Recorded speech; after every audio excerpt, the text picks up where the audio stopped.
Hi everybody, it's Dan and welcome back to my kitchen. Rocking that Moon Kingdom jersey, so of course we're going to be doing another Sailor Moon themed cake. This time we're going to be making a Sailor Pluto inspired cake.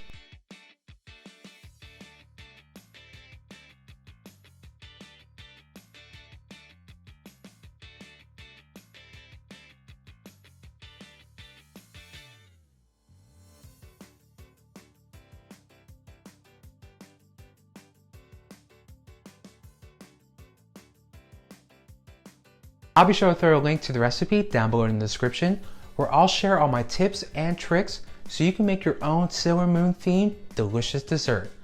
And stay tuned at the end of the video for more information about the KitchenAid stand mixer giveaway. Plus, if you're new in my kitchen and you love all things Sailor Moon, don't forget to subscribe down below and turn on the bell so you don't miss out every time I post a new video. Now let's go ahead, preheat your oven to 350 degrees and get started on the chocolate cake that we're going to be transforming into one delicious Sailor Moon themed dessert. Our first step is going to be to grab a mixing bowl and add in 3 cups of flour,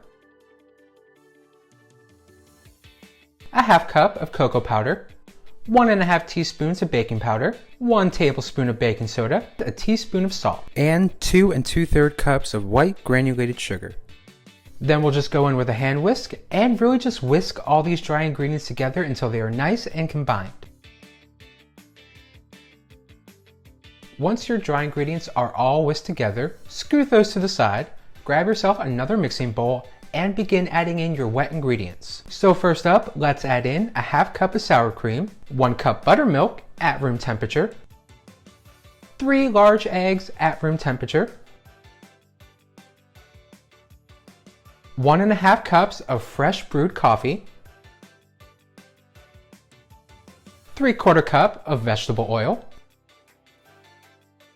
and 1 tablespoon of vanilla extract. Now let's just blend those together with our hand mixer, or you can use your hand whisk, until all these ingredients are fully incorporated together. Now with our wet ingredients all blended together, let's add those right into the dry ingredients and whisk them to combine.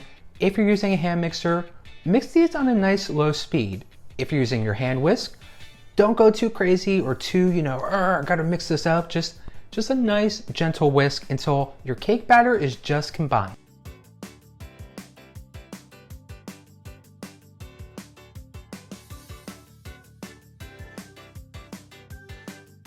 Then we'll just add the batter evenly into our prepared cake pans. Pop them in the oven and let them bake for a good 40 minutes or until your cake tester comes out clean. So our cakes have baked, they've cooled, I've leveled and halved. Now it's time to fill each layer with our delicious vanilla buttercream. Now you can fill your Sailor Moon cakes with just about anything you'd like. If you're just adding a layer of buttercream between your cake layers, your frosting can have a thinner consistency and hold together just fine. I tend to add about a half cup of frosting between my 6-inch cake layers and spread it into an even layer. You want to be sure it's nice and level. One of the keys to a cake that doesn't wobble is those nice even layers. Continue to add your next layers of cake. I like to use a cake lifter for thinner cake layers to make sure they don't break apart. Once your cake layers are filled and stacked, it's going to be time to cover with even more vanilla buttercream. Once you've stacked and filled all your cake layers, your cake should look something just like mine here. You'll notice there's a fair amount of frosting hanging over the sides. I use this frosting to spread around the outside and top of my cake to create the crumb coat. The crumb coat is a thin layer of frosting on the outside of a cake that holds in the crumbs so they won't mix into your final layer of frosting. You can always add frosting to the cake for the crumb coat, but I find that having the frosting in the filling layers already spread out to the edges actually helps eliminate any potential air bubbles, which can get caught in the frosting and work their way out, giving your cake a very unlovely, kind of pimply look.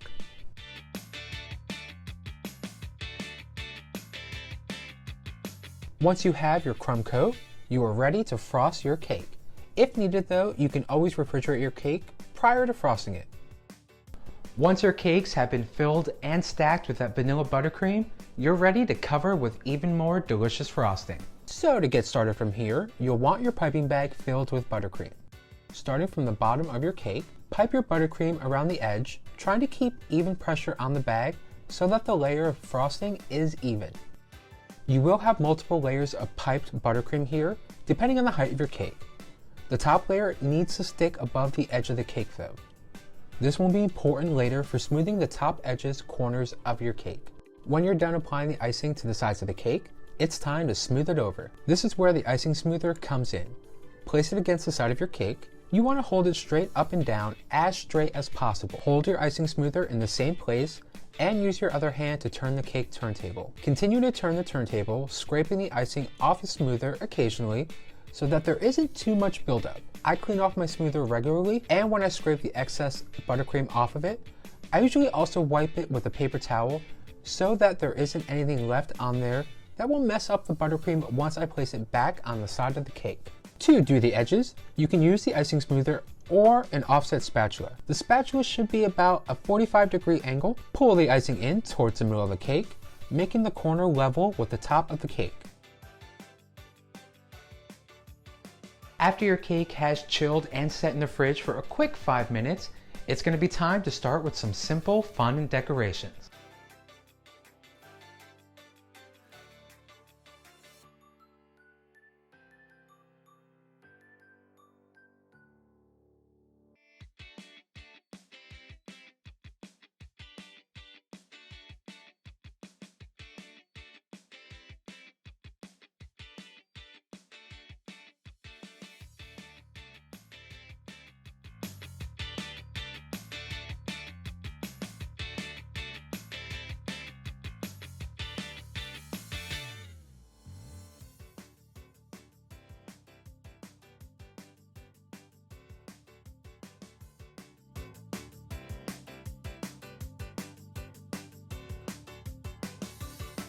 Now let's move on to our simple fondant bow that's going to sit right in front of our Sailor Moon cake to really bring that outfit together.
With our simple fondant decorations all taken care of, now it's going to be time to start on our white chocolate decoration.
Once your white chocolate has set and hardened, it's going to be time to paint. So grab your luster dust, grab your paintbrush, and let's really add a little bit of sparkle to the Sailor Moon inspired cake.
Once that luster dust has set and dried on your white chocolate, it's going to be time to add on all the finishing touches to our Sailor Moon themed, inspired, delicious, oh so good cake.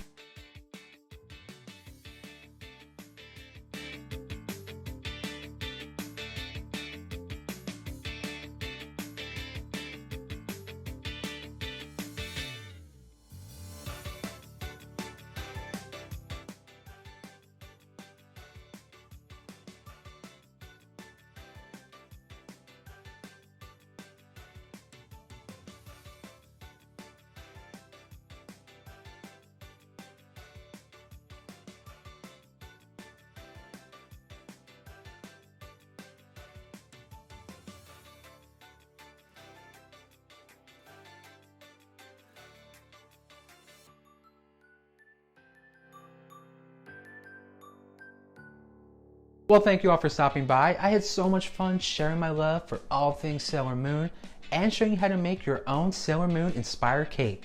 If you're a fan of all things Sailor Moon and all things chocolate cake, why not give this video a thumbs up? Really helps me out, lets me know I'm baking up recipes you all like, you enjoy, and you want to see more of. And if you want even more delicious nerdy themed desserts, definitely be sure to subscribe down below and turn on the notification bell so you don't miss out every time I post a new video. Like all things Sailor Moon, I love it so much, I can't say it enough. And I have so many different dessert ideas and I really want to make them all. So if you're a fan, let me know in those comments and give this video a thumbs up. Plus, I still have 19 KitchenAids and mixer to give away. So if you haven't already, be sure to enter down below with the link. Once you enter the giveaway, you'll have 19 chances to win and lots of ways to enter. Lastly, don't forget, if you make your own Sailor Moon themed dessert, definitely give a tag on Instagram and let me see what you're baking up in your kitchen. Alrighty, where I'm gonna go, I'm gonna grab a slice of our cake, I'm gonna watch some Sailor Moon, enjoy the day, enjoy the weather, all that good stuff. I hope you all get to do the same. And as always, I'll see you all in the next video very soon. Bye.